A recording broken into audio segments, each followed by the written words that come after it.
Well, hello, everybody. Welcome back to Backstage Bimbo TV. My name is Allison Rouse, your most notorious groupie. Woo. And author of We've got tonight the life and times of notorious groupie, me.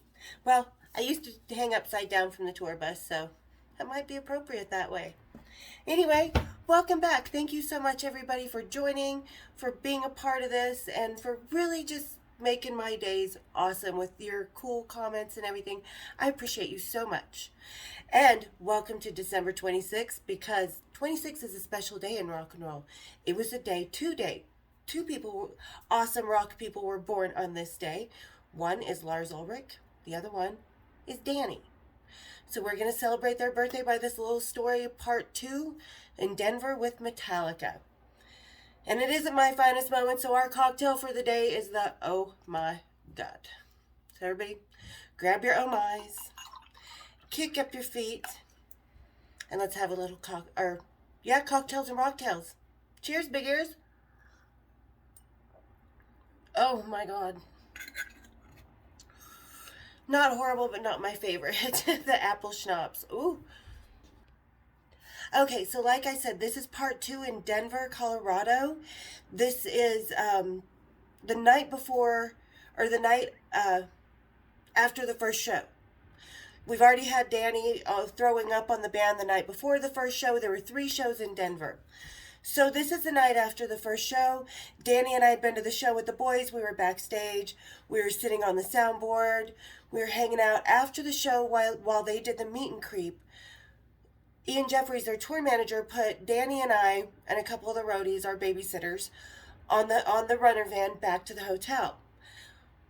We were waiting at the hotel, at the hotel bar with the boys. So a little bit later, we're told, hey, there's a room. We're all partying. There was this 2-bedroom suite, which this does not happen often, that all the bands we were hanging out with had these big after-party suites full of roadies, rockers, and groupies and stuff. So this was something that was kind of different for Danny and I to hang out with the boys during. But again, like I said, this is the Black Tour. A lot had transpired between Lars and James and Danny and I, and Distance and other bands and other stuff.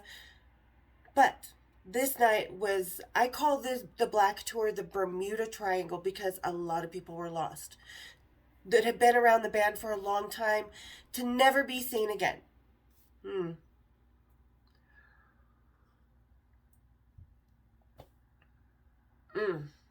God. Okay, that really isn't that great. Sorry, guys. Drink whatever you want. So anyway,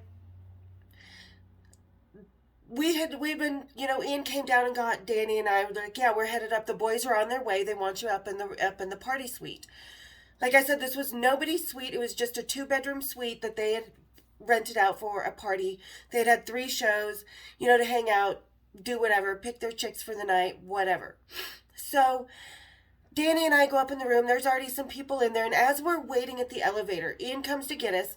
And he's like, I've got to, run out to the front, grab the boys. I'll see you guys up in the room. This is where you're going. We said, okay. So we are waiting at the elevator.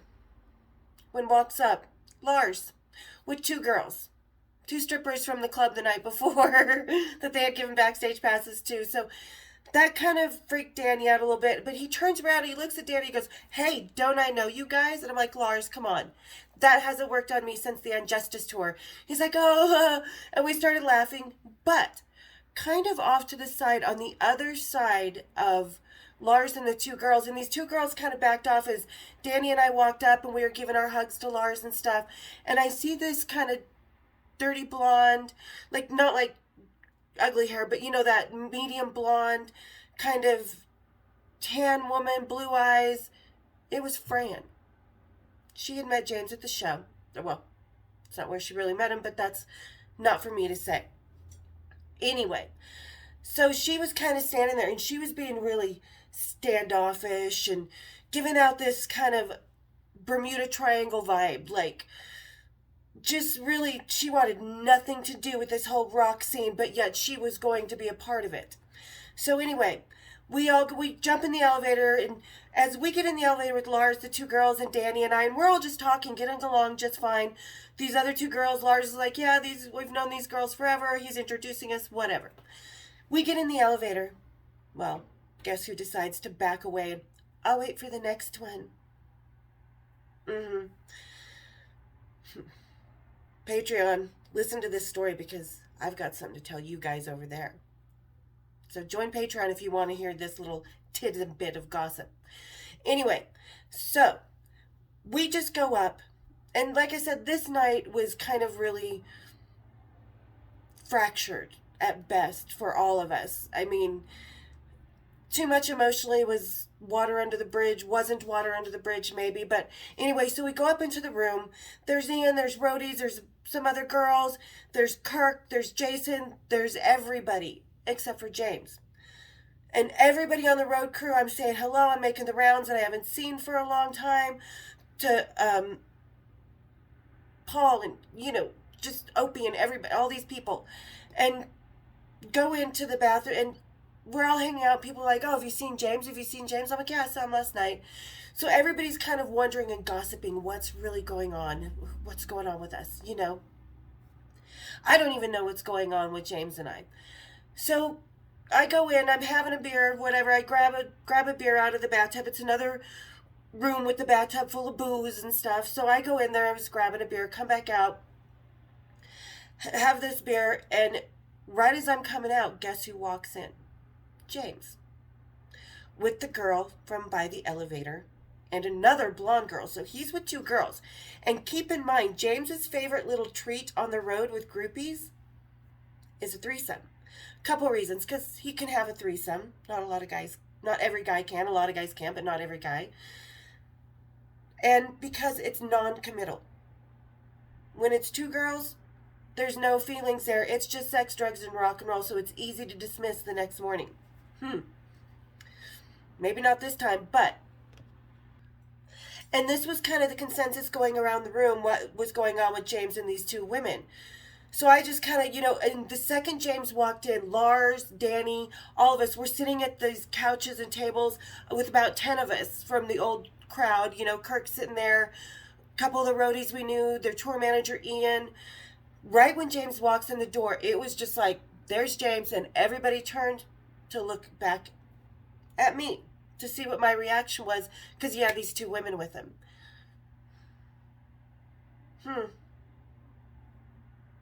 I didn't know what to react, so I just got up. I'm like, here you go, Lars, here's this beer. I'll go grab another one. So I go into the bathroom to grab another beer because I don't want everybody just sitting here staring at us and kind of trying to figure out the tour gossip for this year, or for this tour, continuing from the Injustice back to the Black album, blah, blah. So anyway, because, that really wasn't easy for me to see, having hung out with him the night before, and then here he comes walking in with two girls, which I know what's going on. I know his personality. I know what his flavor is, and I know why he's doing it. Okay, I'll just, whatevs, dude. So as I go in the bathroom, I'm bending over looking for a specific beer, because there's like Coors, which is what James drinks, Sapporos and stuff. Because at this point, James, like I said, had been diagnosed on the Injustice tour with a bleeding ulcer. He very, very much listened to his doctor and cut his drinking down, like to 2-3 days a week, 2 to 3 beers when he did drink. Nothing hard. So, anyway, I'm sitting there and I'm bent over. I'm wearing these little black thigh-high suede boots, this little black mini skirt and a black velvet top, kind of a 90s, starting to be grunge, but still, that 80s mix into it. Anyway, so I'm bent over looking for this beer when all of a sudden I hear someone come up and go, ha ha ha ha. And that was James. Grabbed me from behind. So I get up to turn around and punch. I don't know. And I should have known by the voice. And I turn around and there he is. There's James. And he's like, hey girl. And this is the first time he's seen me with black hair. I dyed my hair black in the interim. I'm naturally blonde, guys, but this color just sort of stuck. So anyway, I turn around and he's like, oh, you look so good with black hair, blah, blah, blah, blah, blah. We're all talking. He's like, so how you been? And I'm like, good, just working, just doing this. Did my first Hustler shoot, all this stuff. And Nothing Else Matters was already recorded by this time, so there was a whole thing, and this just kind of added on to the, you know, James kind of held back with me because I was a groupie and there was all these other bands. Oh God, I don't know what that was. Sorry guys. And now I'm a stripper. So there's these things that at the time were very judged by society. And James was judging me by them at this point too, which really, really hurt me and pissed me off because he knew me as a person before all that and beyond all that. He knew me from before I was a stripper because I didn't become a stripper till I was 20 years old. 20.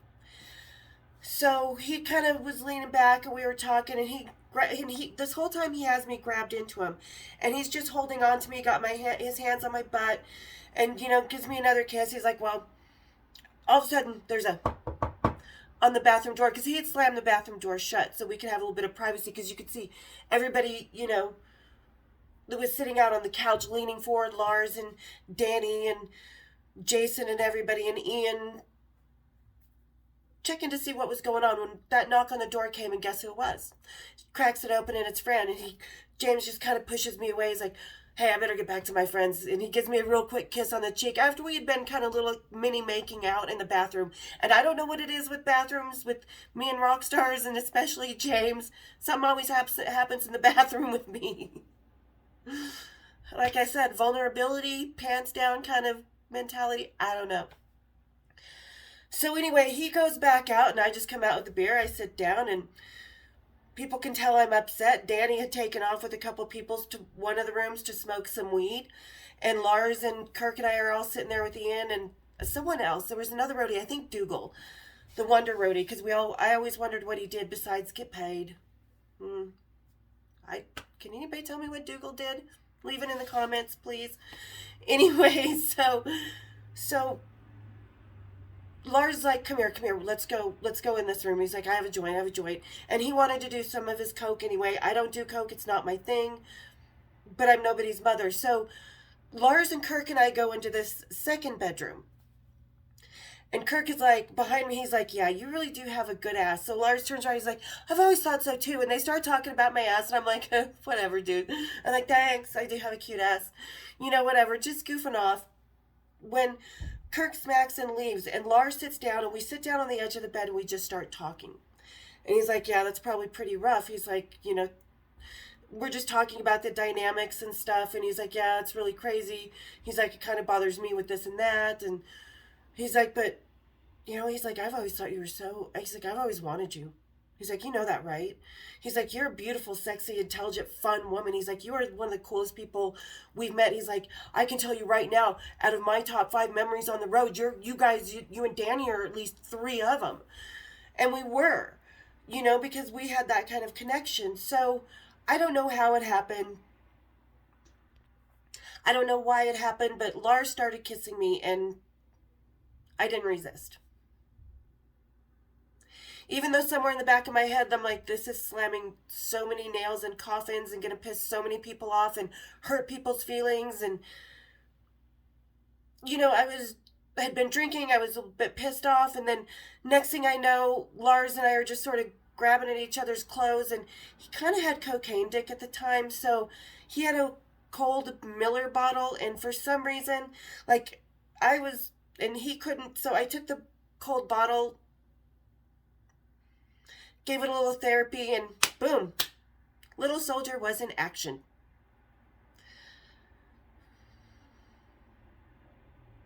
And that happened. Lars and I happened. And about 2 hours later, because we spent about 2 hours in this room, we go out of this room, and you can tell people knew. They were up against the door listening. Welcome to rock and roll, folks.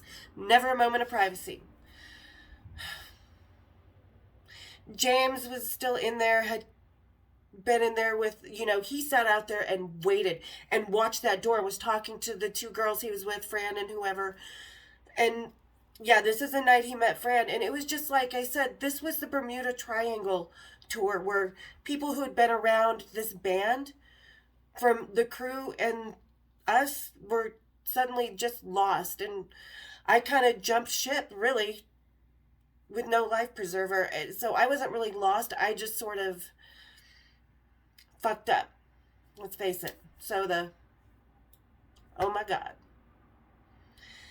That happened.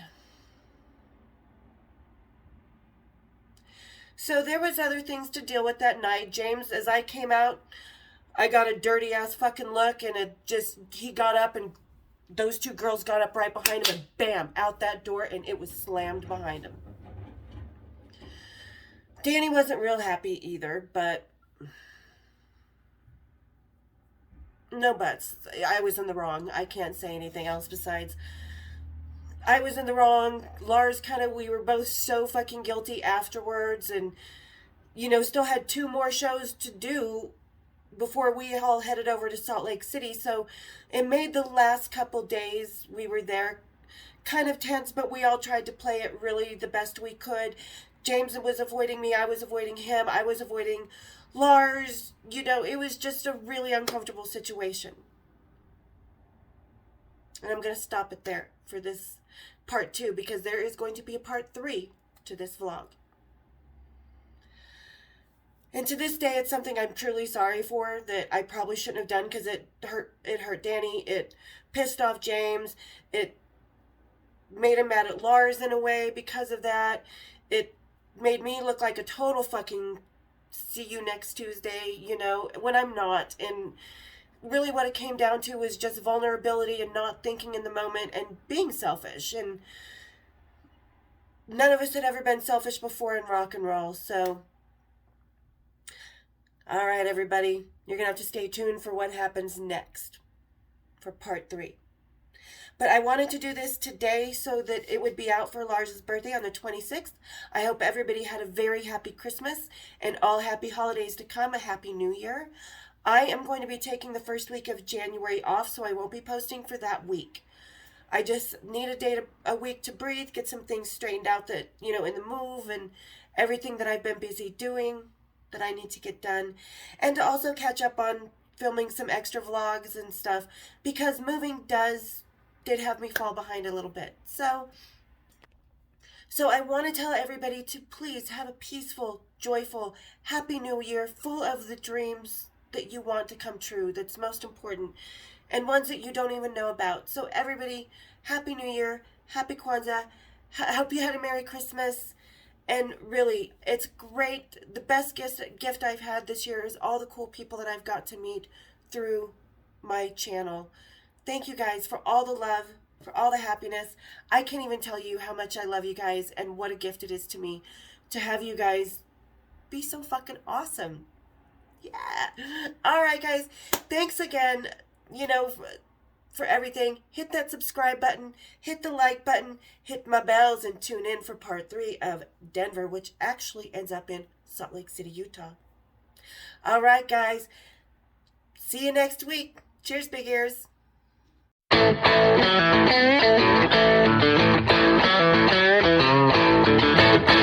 you.